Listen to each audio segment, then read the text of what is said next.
Assalamu alaikum warahmatullah.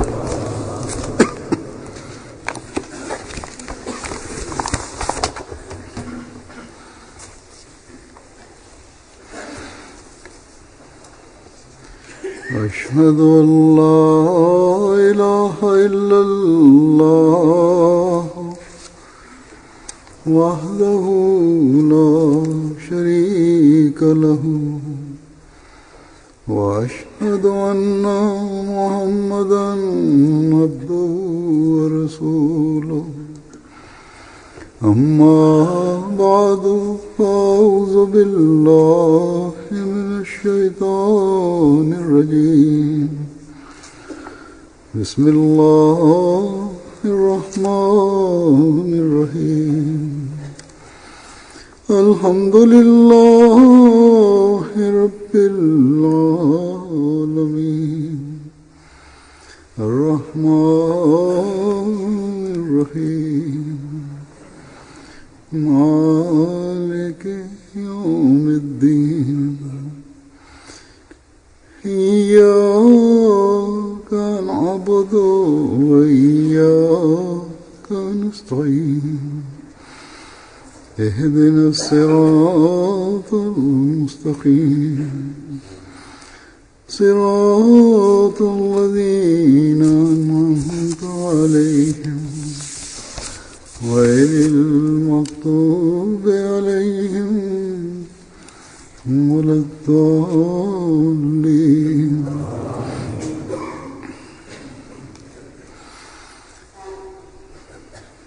Bir müddet oldin bir xutbada bu yil jamoat rasmiylarining saylanish yili deb zikr qilgandim. Endi ko'p joylarda saylovlar bo'lib o'tdi. Mamlakatlar miqyosida ham, mahalliy jamoatlarda ham yangi rasmiylar o'z ishiga kirishgan. Rasmiylar ichida ayrim joylarda ba'zi amirlar, prezidentlar hamda boshqa rasmiylar saylandilar. Biroq ko'p joylarda oldindan ishlab kelayotganlar qaytadan saylanishdi. Yangi saylanganlar Alloh taolo ularni jamoatga xizmat qilishga sayladi deb xoksorlik bilan uning huzurida egilib, o'zlariga topshirilgan omonatning haqqini ado etishga kuch-quvvat ato etsin deb undan yordam so'rab, unga shukrchilik qilishlari kerak. Shuningdek, qaytadan saylangan rasmiylar Alloh taolo ularga qaytadan xizmat qilishga kuch-quvvat ato etganligi uchun Alloh taolaga shukr qilsinlar. Shu bilan birgalikda Alloh taolo ularga barcha salohiyatlar bilan bu omonatlar haqqini ado etishga kuch-quvvat ato etsin va o'tgan xizmat davri mobaynida topshirilgan omonatlarning haqqi to'liqligicha ado etilmaganiga sababchi bo'lgan dangasalik va sustkashliklarni kechirsin. Alloh taolo o'z fazl marhamati bilan ularga yana keyingi 3 yilga qaytadan xizmat qilishga fursat ato etdi. Bu davr mobaynida topshirilgan omonatlar bo'yicha hech qanday sustkashlik, beparvolik va kamchiliklar bo'lmasin. Alloh taolo bu omonatlar haqqini ado qilishga kuch-quvvat ato etsin deb Alloh taoladan duo so'rashlari kerak.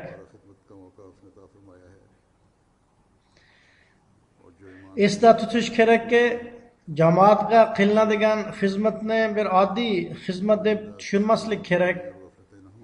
Bizdan har bir ahmadiy, mayli u oddiy ahmadiy bo'lsin yoki rasmiy bo'lsin, u dinni dunyodan ustun qo'yishga ahd qilgan. याद रखना चाहिए Biron bir kishi dinga xizmat qilish yo rasmiy sifatida biron ishni qabul qilganda सरसरी तौर पर नहीं लेना चाहिए yoki u biron xizmatga tayinlanganda चाहे unga boshqalarga qaraganda bu ahdni amalga oshirish uchun ko'proq mas'uliyat yuklanadi. वो दीन को दुनिया पर मुकदमा करेगा U esda tutsinki, और जब bu ahdni u Alloh taolo bilan tuzgan va Alloh taolo o'z ahdlariga vafo qilish uchun Qur'oni Karimda ko'p joylarda zikr etgan. उसके दिल पर मामूर किया जाता है Demak, bu narsani doimo esda tutinglarki, Alloh taolo sizlarga topshirilgan omonatlar sizlarning ahdlaringizdir. Demak, o'z omonatlar va ahdlaringizga vafo qilinglar deb ochiq oydin marhamat qilgan. कई जगह कुरान करीम में जिक्र फरमाया Bir joyda Alloh taolo o'z so'zlari bo'yicha rostgo'ylar hamda taqvodorlarning belgisini shunday deb aytgan: हमेशा याद रखें val mawfuna bi ahdihim iza ahadu, ये बड़ा ya'ni ular ahd qilganlarida unga vafo qiladilar. जिनको तुम कबूल करते हो Demak, jamoat ishlari topshirilgan kishilarda ana shu asosiy farq bo'lishi kerak. Ular doimo rostgo'ylik ustida qoyim bo'lib, और के सच्चे o'z taqvo me'yorlarini oshirib, चलने वालों की ishlarini amalga oshirsinlar. केवल मौफूना बेअहदिहिम इज़ा अहद Agar ularning rostgo'ylik me'yorlarida यानी अपने ozgina kamchilik bo'lsa ham, पूरा करने वाले agar ularning taqvo me'yorlari bir oddiy jamoat a'zosi uchun ibrat bo'lmasa, unda ular o'z ahd va omonatlar haqqini ado etishga e'tiborlarini qaratmoqda emaslar. रहते हुए और अपने तकवा Demak, amirlar va prezidentlar eng birinchi majlisi omila, ya'ni boshqarish qo'mitasi a'zolari hamda jamoat a'zolariga o'z namunalarini ko'rsatsinlar. एक आम फर्द जमात के लिए नमूना नहीं Tarbiya bo'yicha kotiblarga tarbiyaviy ishlar topshirilgan bo'ladi. अपनी ईमानत के हक को Tarbiyaviy ishlar तवज्जो नहीं दे yaxshi namunalar qoyim qilgandagina samarali bo'la oladi. सदरान Ya'ni boshqalarga nasihat qiluvchi shaxs o'zi ham bu ishlarga amal qiluvchi bo'lishi kerak. Amla के सामने भी और अफराद जमात के सामने भी। Demak, tarbiyaviy kotiblar jamoat a'zolari oldida o'z namunalarini qoyim qilsinlar. तरबियत का काम है Sababi tarbiyaning mas'uliyati ularga yuklanadi. Men bir necha marta zikr qilganmanki, agar tarbiyaviy bo'lim faol bo'lsa, दूसरों को नसीहत करने वाला है unda boshqa bo'limlarning ko'p ishlari o'z-o'zidan bajarilib qoladi. Jamoat a'zolarining tarbiyaviy me'yori qanchalik yuksak bo'lsa, अफराद जमात shunchalik boshqa bo'limlarning ishi osonlashadi. इन पर आयद होती Masalan, moliyaviy kotibning ishi osonlashadi, umumiy ishlar kotibining ishi osonlashadi, फाल हो जाए targ'ibot kotibining ishi बहुत सी दूसरी hamda boshqa bo'limlarning ishi osonlashadi. Men ko'pincha majlisi omilaning बात की yig'inlarida aytamanki, tarbiyaviy ishlarni eng birinchi o'z uylaringizdan boshlanglar. मसलन सेक्रेटरी माल का काम आसान होगा Va bu uy faqat tarbiyaviy kotibning uyi emas, aksincha majlisi omilaning har bir a'zosining uyidir. Va eng birinchi majlisi omila o'zlarini tarbiyalasinlar jamoatlarning amirlari, prezidentlari hamda tarbiyaviy kotiblari qanday dasturlarni tuzmasin, eng birinchi o'z majlisi omlasini ular bu dasturlarga amal qilmoqdalarmi yoki yo'qmi deb kuzatishlari kerak. Ya'ni majlisi omila Alloh taolaning asosiy ahkomlarini va insonning yaratilish maqsadini amalga oshirmoqdami yoki yo'qmi? Agar ular amalga oshirmasalar, unda ularda taqvodorlik yo'q. Alloh taolaning huquqlaridan eng muhimi ibodat haqqidir. Erkaklarga namozni qoyim qilishga, ya'ni namozlarini jamoat bilan o'qishga buyurilgan. Demak, amirlar, prezidentlar o'z namozlarini muhofaza qilib, jamoat bilan birga ado etishga qattiq harakat qilsinlar. Bu bilan bir tomondan masjidlarimiz hamda namoz markazlarimiz obod bo'lsa, ikkinchi tomondan Alloh taolaning marhamatlarini ham hosil qiluvchi bo'ladilar. O'zlarining amaliy namunalari orqali jamoat a'zolarini tarbiya qiluvchi bo'ladilar. Alloh taolaning fazl marhamatlariga varislik qiluvchi bo'ladilar. Hamda ularning ishlarida yengilliklar ham paydo bo'ladi. Ular faqat quruq gaplar gapiradigan bo'lmaydilar. Demak, mas'ullar o'zlarining so'z va amalining qanchalik bir xilligini sinab ko'rsinlar. Alloh taolo ya ayyuhallazina amanu lima taquluna ma la taf'alun deb marhamat qiladi. Ya'ni ay mu'minlar, sizlar o'zlaringiz amal qilmaydigan gaplarni nega gapirasizlar? Hazrat Masih Maud alayhissalom deydilar, bu oyat dunyoda aytib turib, o'zlari amal qilmaydigan kishilar mavjud bo'layotgan va kelajakda ham bo'lishlari mumkinligi to'g'risida xabar bermoqda. U zot alayhissalom deydilar, sizlar mening so'zimni eshitib, yaxshilab yodda saqlanglar.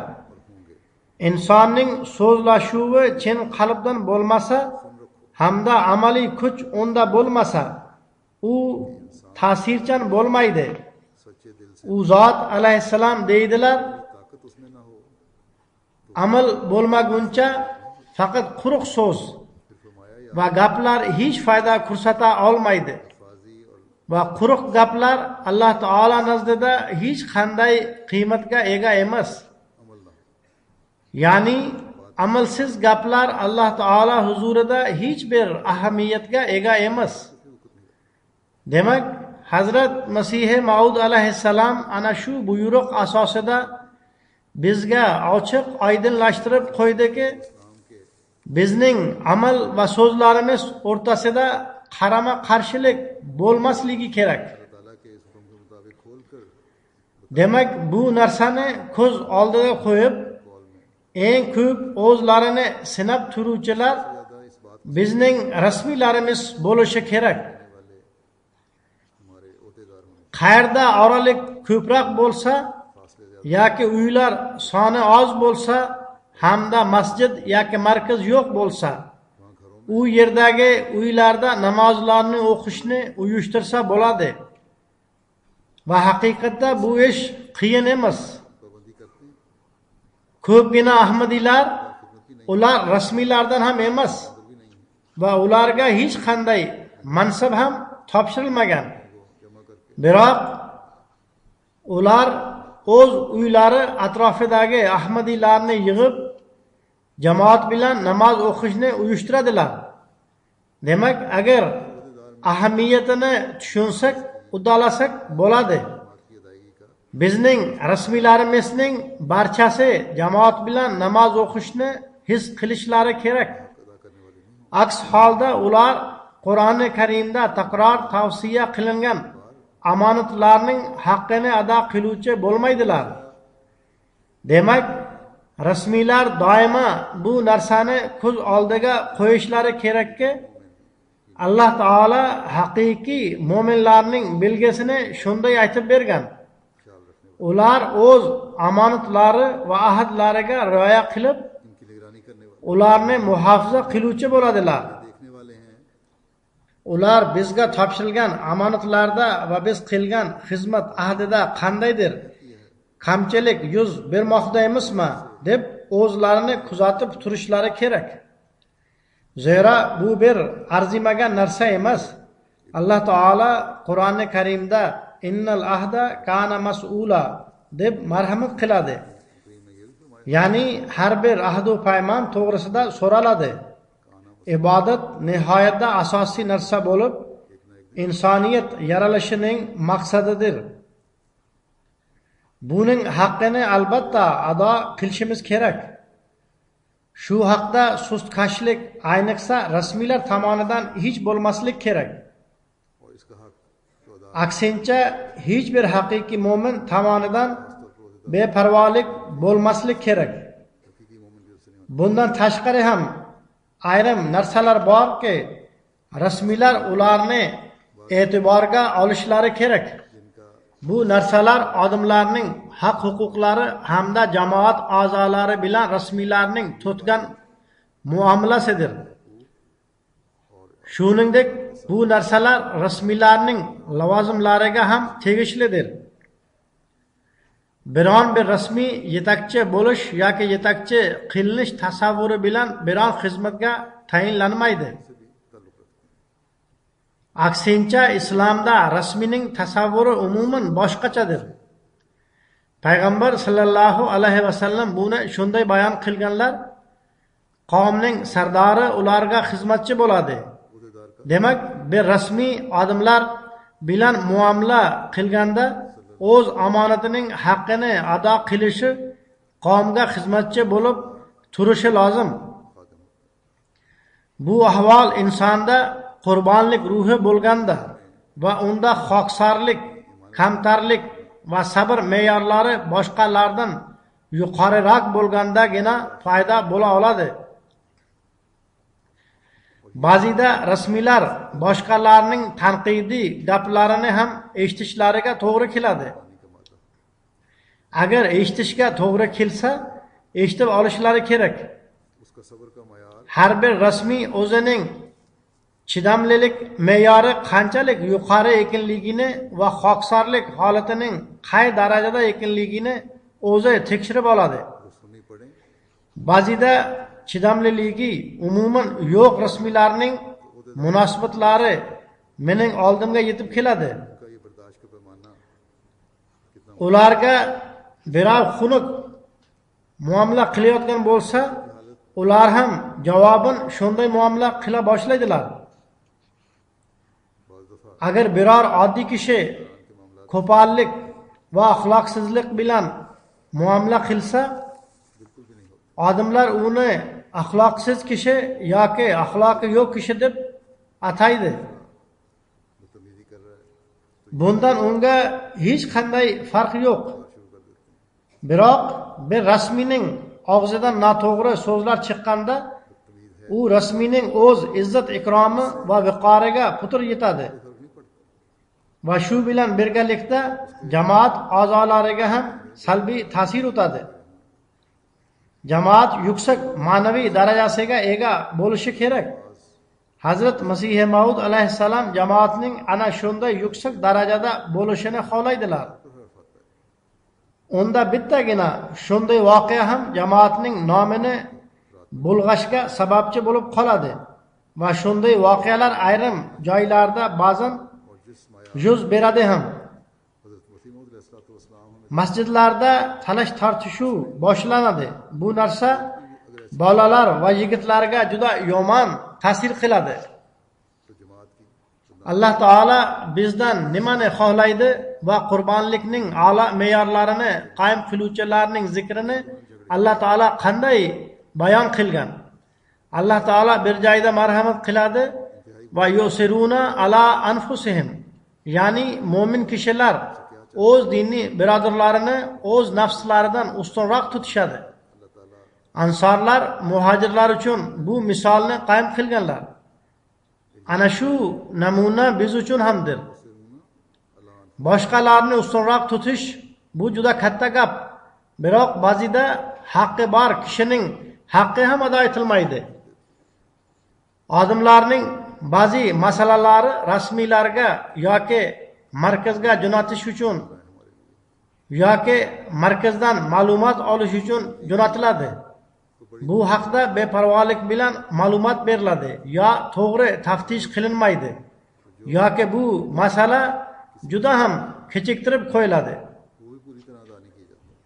Biror ehtiyojmandning ehtiyoji vaqtida qondirilmaganda u ehtiyojmand ziyon ko'radi yoki aziyat chekadi. Ayrim rasmiylar o'zlarining band ekanligini bahona qilishadi. Ba'zida hech qanday uzr ma'zur bo'lmay, faqat loqaydlik bo'ladi.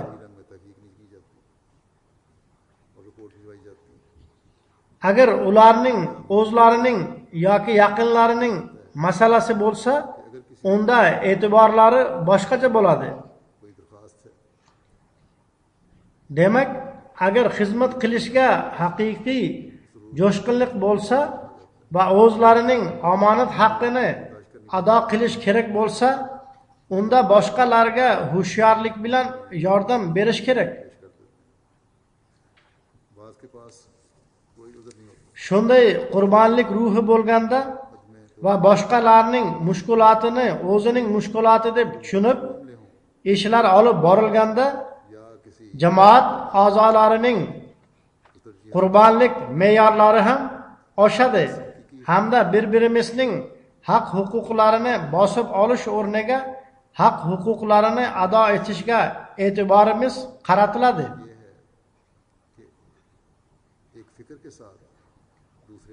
Biz begonalarga haq huquqlarni olish va bosib olish o'rniga haq huquqlarni berish va qurbonlik hissiyoti paydo bo'lmaguncha dunyoda tinchlik qoyim bo'la olmaydi deb aytamiz.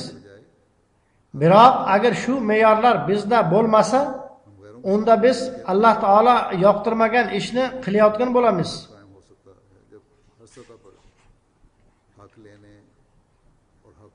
Rasmiylarda bo'lishi kerak bo'lgan yana bir fazilat xoqsorlikdir. Alloh taolo Rahmon bandalarining bilgay alomatini shunday bayon qilgan: Yamshuna alal ardi hauna, ya'ni ular yerda xoqsorlik bilan yurishadi. Demak, bizning rasmiylarimiz ham ana shu fazilat bo'yicha ibrat bo'lishlari kerak.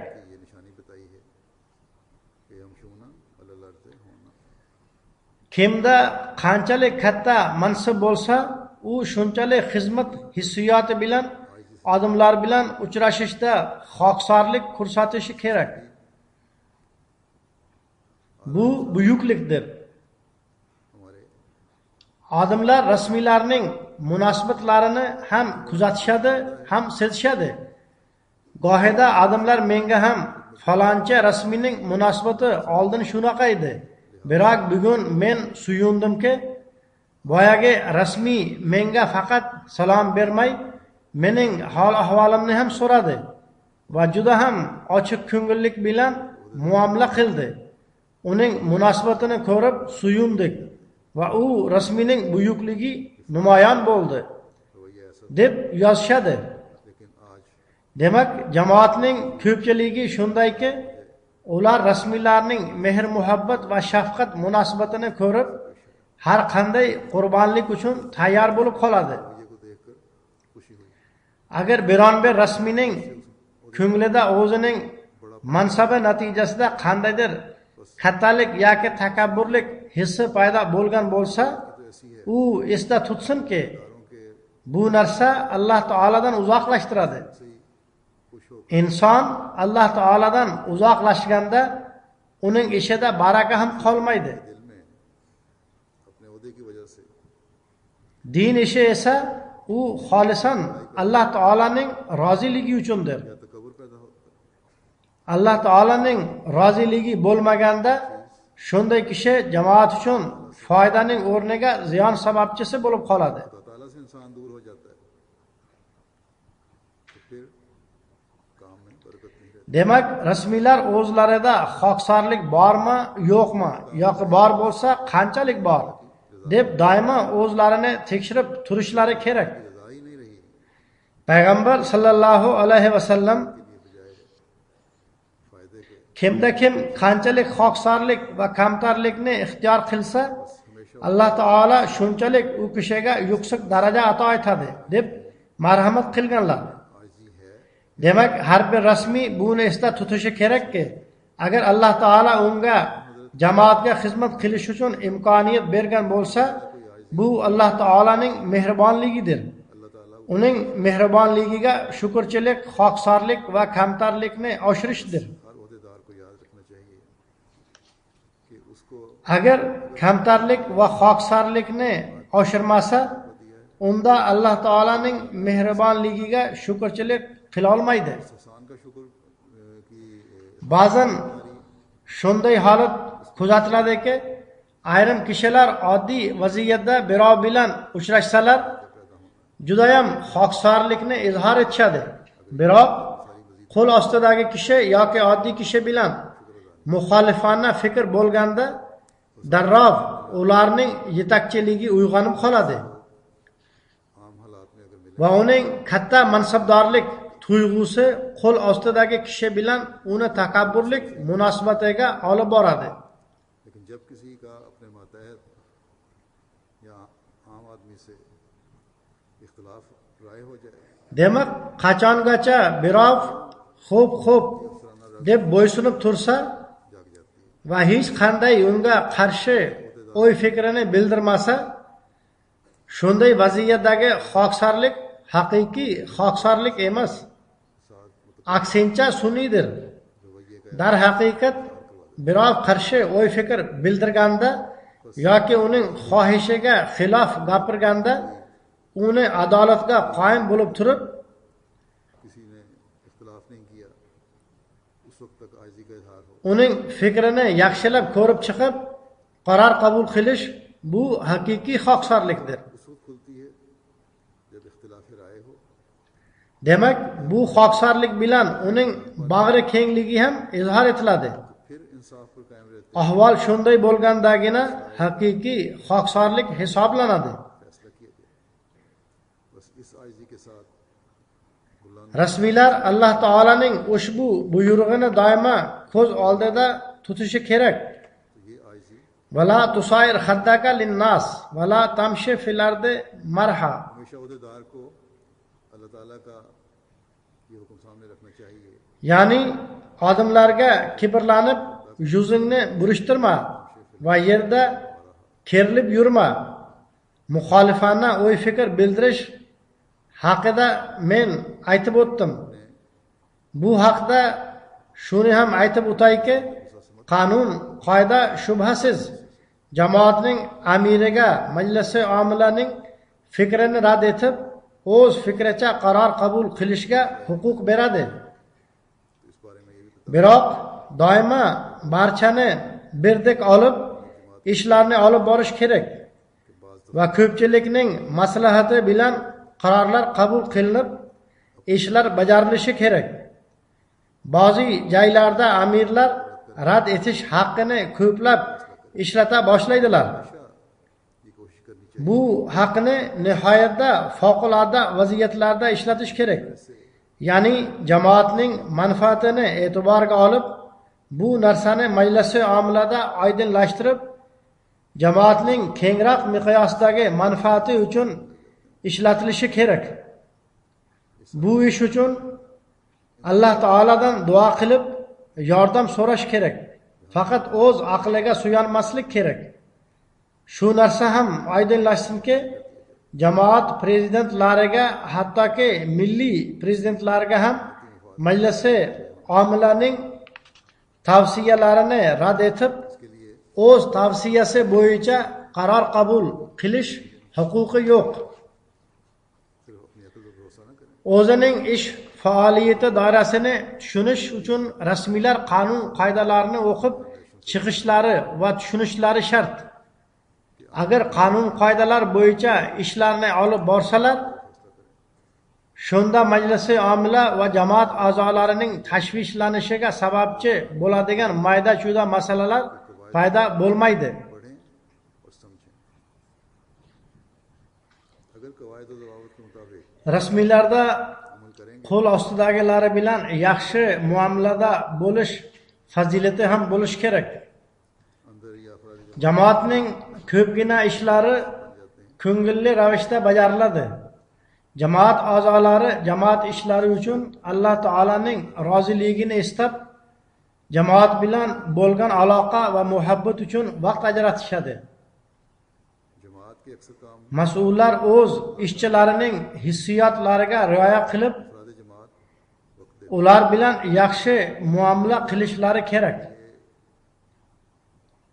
इसलिए वक्त देते हैं Va Alloh taolo shunga ham buyurgan. रजा चाहते हैं। So'ngra yaxshi muomala bilan o'z noiblariga hamda qo'l ostidagilariga ishni o'rgatishga ham harakat qilishi kerak. Toki jamoat ishlarini yaxshiroq uslubda olib borish uchun doimo ishchilar yetishib tursin. फिर इस हुस्न सलूक के साथ Jamoat ishlarini Alloh taolo yurgizadi. Bunda hech qanday shak shubha yo'q. Biroq agar tajribali yetakchilar va rasmiylar ishlarni olib boradiganlarning ikkinchi safini ham tayyor qilib qo'ysalar, bu ish uchun ham ularga savab ato etiladi. लेकिन अगर अफसरान ओहदेदारान जिनको काम का तजुर्बा है Jamoat ishlari qanday yurgiziladi?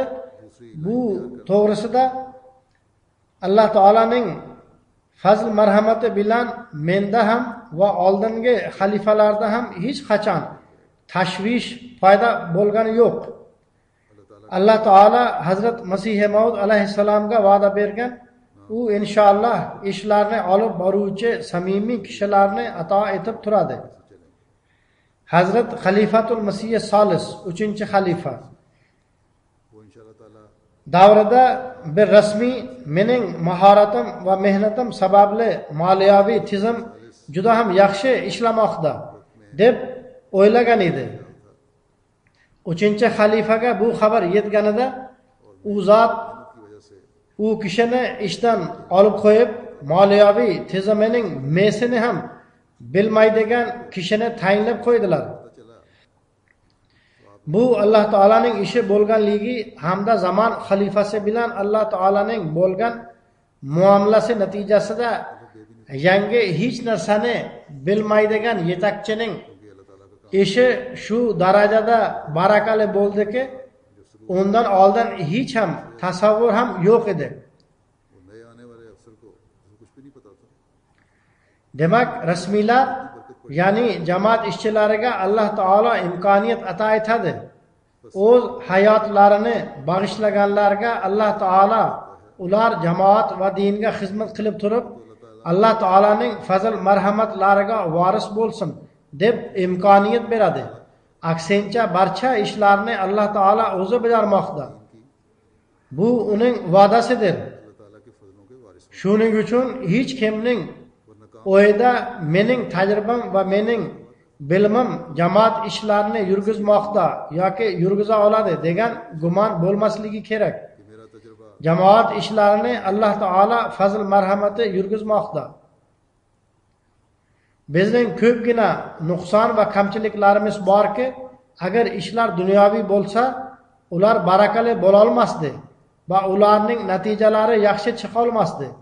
Biroq Alloh taolo kamchiliklarimizni yashirib, o'zi farishtalar orqali yordam beradi. तो उनमें वो बरकत पड़ ही नहीं सकती, उनके नतीजे वो अच्छे निकल ही नहीं सकते। लेकिन Masalan, g'arb mamlakatlarida targ'ibot ishlari bor. alloh taolo bu ish uchun bu yerda tug'ilib unib o'sgan ishchilar ato etdi. तबलीग के काम Ular mustaqil diniy bilimni o'rganib, में ही इन मगरबी Ahmadiyatga muxoliflarning ovozlarini o'chiradilar.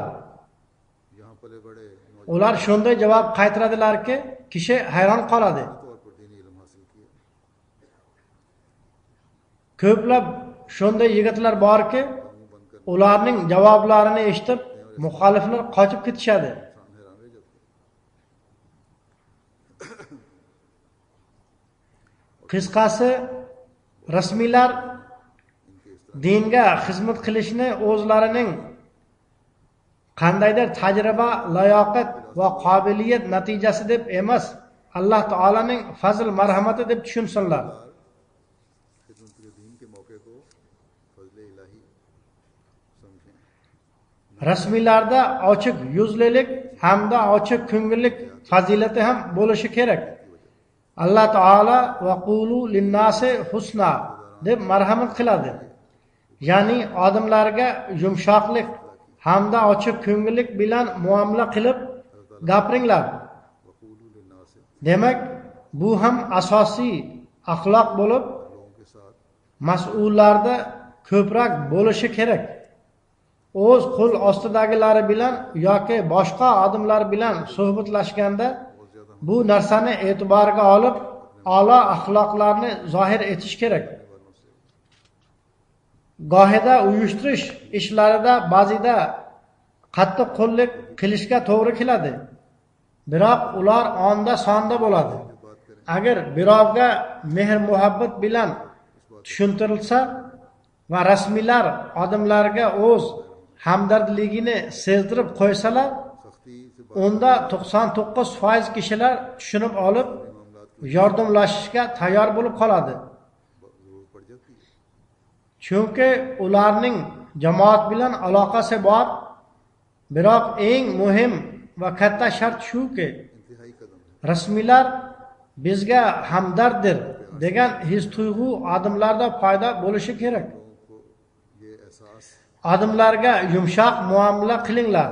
दर्द है Birov xatolikka yo'l qo'yganda boshidanoq u o'zini oqlashga fursat ham topa olmaydigan javobgarlikka tortmanglar. मादा होते हैं जमात से इसलिए कि जमात से उनको एक ताल्लुक है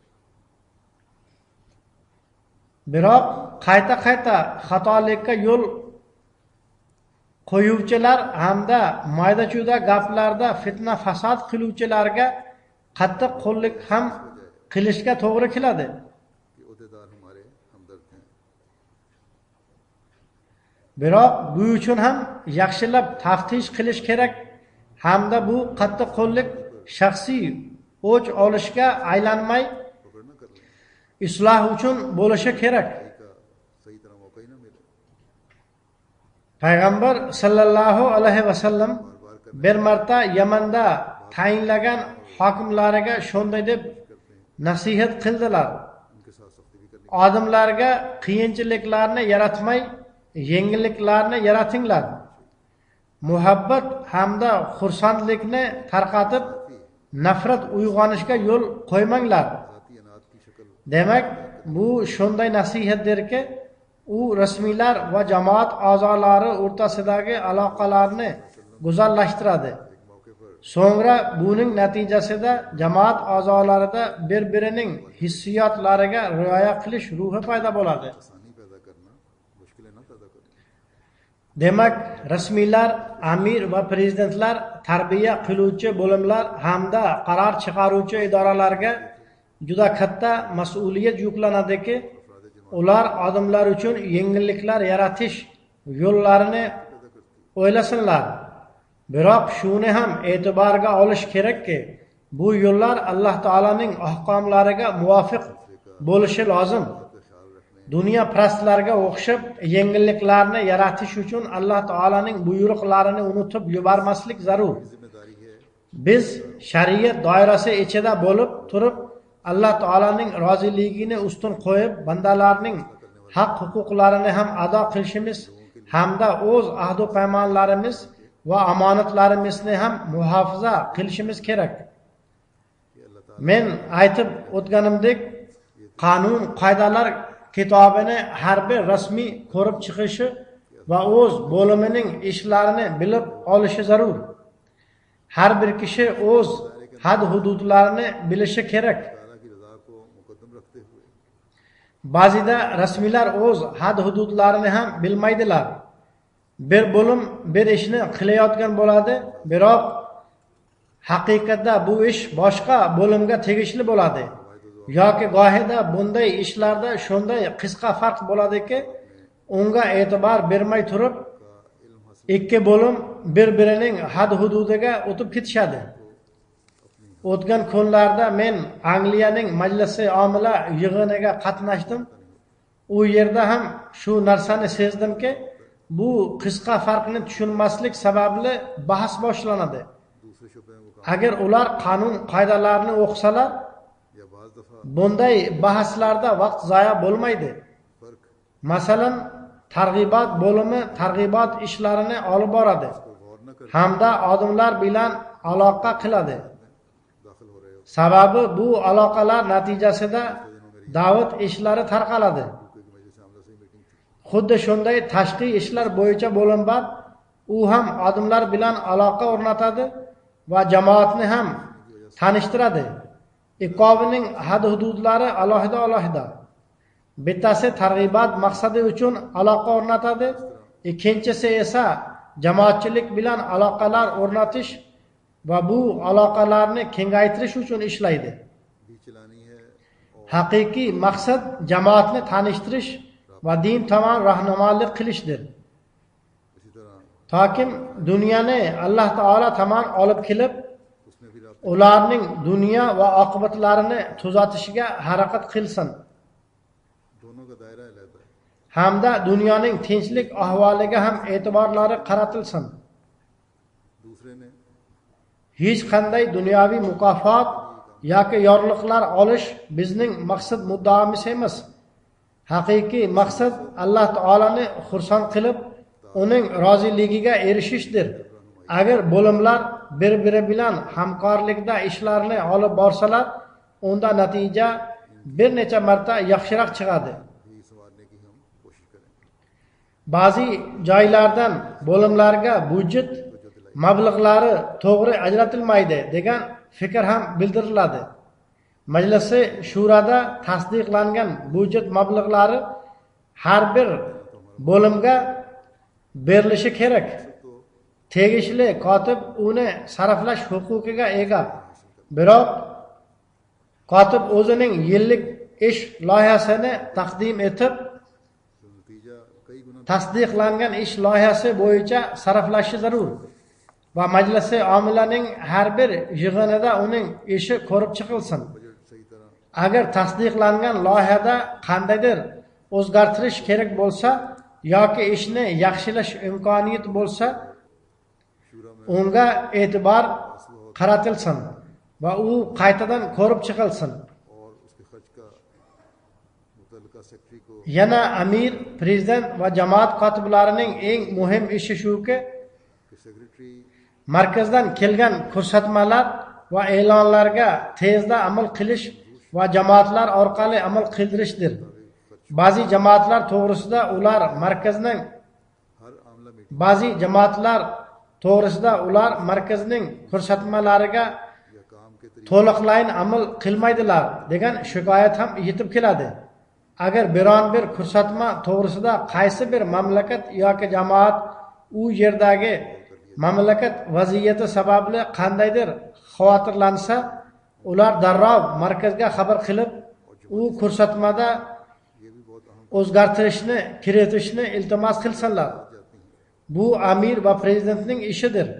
Biroq o'z aqlini ishlatib, bu ko'rsatmani bir yoqqa qo'yib, unga amal qilmaslik va markazga ham xabar bermaslik to'g'ri emas. बाज़ जमातों के बारे में Biron bir amir yoki prezidentning shunday ishi markazdan bosh tortish deb tushuniladi. अगर किसी हिदायत के बारे में Markaz bu ishni javobgarlikka tortishi ham mumkin. कुछ तहफ़्फ़ुज़ात Vasiyat qilganlar to'g'risida ham shu narsani aytmoqchimanki, फौरी तौर पर Musiylar yodda tutishlari kerak bo'lgan eng muhim narsa shuki, o'z chandalarini muntazam to'lab va hisob kitobini saqlash har bir musiyning o'ziga yuklanadi. लेकिन ये किसी तौर पर मुनासिब नहीं Biroq markaziy idora hamda tegishli उस हिदायत को एक तरफ रखकर kotiblar har bir musiyning hisob kitobini to'liqlab turishlari kerak उसको इतला कीजिए। va kerak bo'lganda ularning chanda holatini ularga eslatib ham tursin. जमात की जो है Mamlakat miqyosida jamoatlarning मरकज गुरेज ishi shuki, ular mahalliy jamoatlardagi और इसका kotiblarni कार्रवाई कर सकता है। faollashtirsinlar va har bir musiy मुसियान के ular bilan aloqada bo'lsin. Ba'zida shu narsa ham kuzatiladiki, biron bir masalada biror musiy to'g'risida bayonot so'ralganda u kishi shuncha vaqtdan beri vasiyat chandasini मरकजी दफ्तर to'lagan yo'q deb qayd qilingan bo'ladi. Agar u vasiyat chandasini bermagan bo'lsa, uning vasiyati qanday qoyim bo'ladi? Shundan keyin tadqiqot qilinganda ma'lum bo'ladiki, musiyning hech qanday aybi yo'q. मुल्की जमात U chandani bergan edi, hisob kitobni saqlaguvchi idora hisob kitobni yaxshi saqlagan emas. उनके राब्ते में हो। Shunday bayonot बाज़ दफ़ा bir tomondan musiyni tashvishga soladi, किसी शख्स के बारे में रिपोर्ट मंगवाई ikkinchi tomondan jamoat tizimi zaifligining salbiy ta'siri ham o'tadi. Report में जिक्र कर दिया जाता है Hozir hisob kitob zamonaviy texnik vositalar bilan olib borilmoqda. Barchasi kompyuterda mavjud bo'lib, bunday xatolik bo'lmasligi kerak.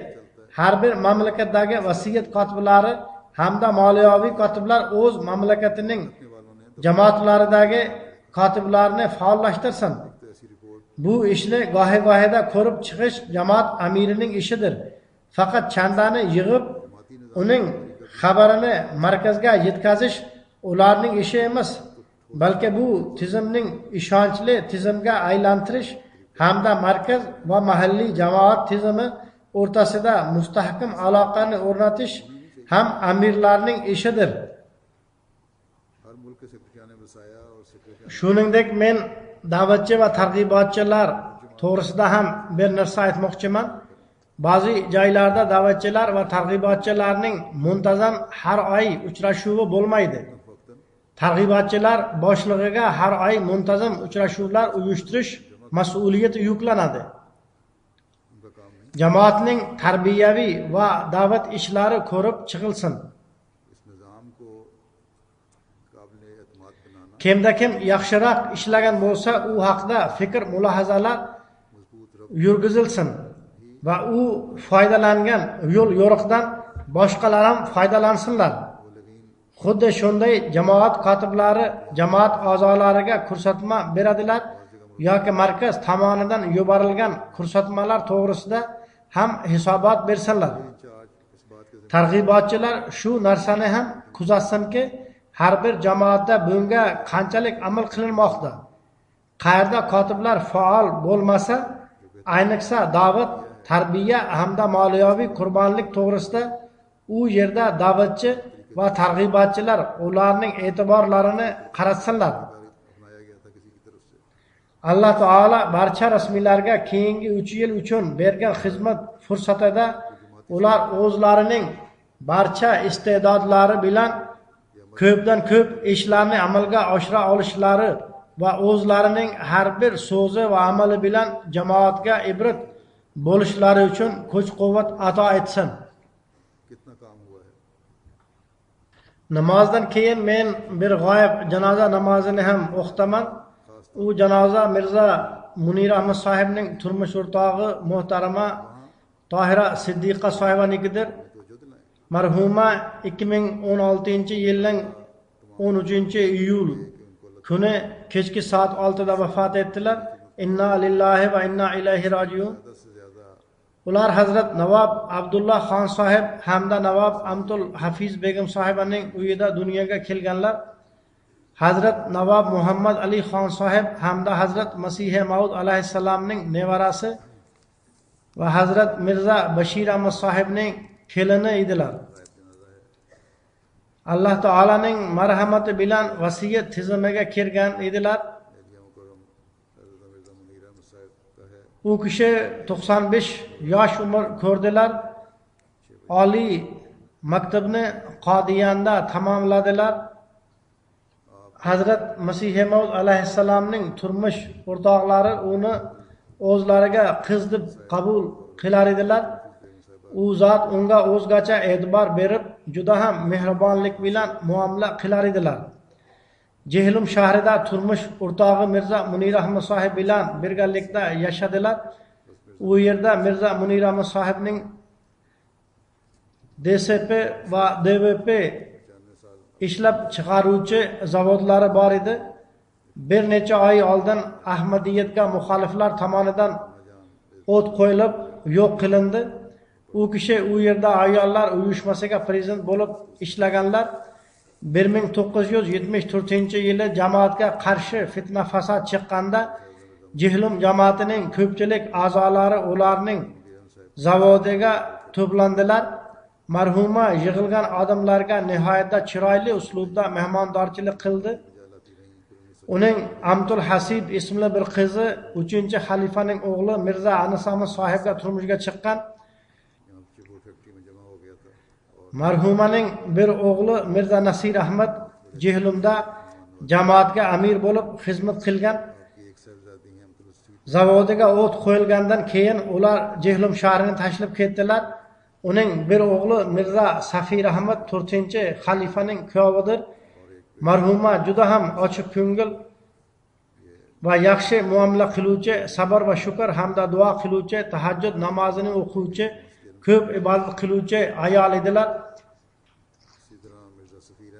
Xilofat bilan juda ham mustahkam aloqalari bor edi. Moliyaviy harakatlarda zavq-shavq bilan qo'shilar edilar.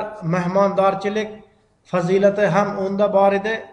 Jamoat tizimi uchun or namusli ayol edilar. Xilofat tizimiga qarshi hech bir gapni eshitmas edilar. Agar biron bir kishi xilofat tizimiga qarshi gapirsa, uni darrov to'xtatib qo'yar edilar.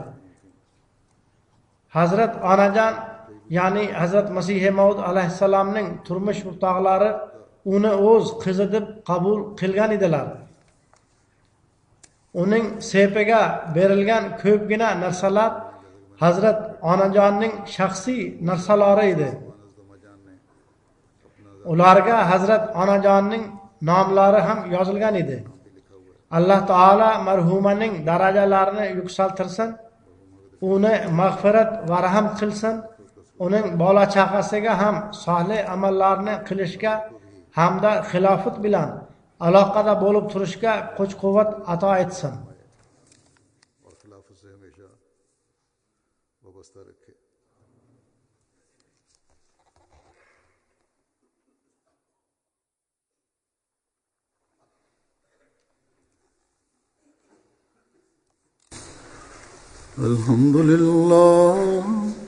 الحمد لله نحمده ونستعينه ونستغفره ونؤمن به ونتوكل عليه ونعوذ بالله من شرور أنفسنا ومن سيئات أعمالنا